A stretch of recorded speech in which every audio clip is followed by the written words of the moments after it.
கழிச்சு அதே ஸ்கூலுக்கு நான் சீஃப் கெஸ்டா போனேன். அந்த ஸ்கூலே எங்களுக்காக காத்துட்டு இருந்துச்சு. நம்ம தோத்தா ஜெயிக்கணும்னு தோணும், அவமானப்பட்டா சாதிக்கணும்னு தோணும். விளைவில எழுவேன் ஒன்றாய் விழுந்து 9ஆய் எழுவேன், விஸ்வரூபம் பெறுவேன். World record 3 doctorate 282 awards, state meetல 10 gold medals, 2 silver medal, bronze medal வாங்கி நேஷனல்ல 6th place வந்திருக்கேன். எனக்கு வர பொன்னாடிக வச்சு என்ன போல இருக்க பெண் குழந்தைகளுக்கு பாவாடை சட்டையா தச்சு கொடுத்துருக்கேன். யாரும் இல்லாத இறந்து போறவங்கள நானே எடுத்து அடக்க பண்ணி வச்சிருக்கேன்.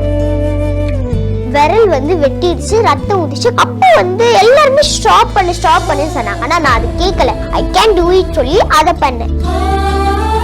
தலையில ups and down 4th record பண்ணுவோம். நிறைய பேர் திட்டினாங்க. ஒரு பொம்பளை போல காலையில எழுப்பி கிரவுண்டு கூட்டி போய் ஒரு அப்பனும் பிள்ளையும் 10 வருஷமா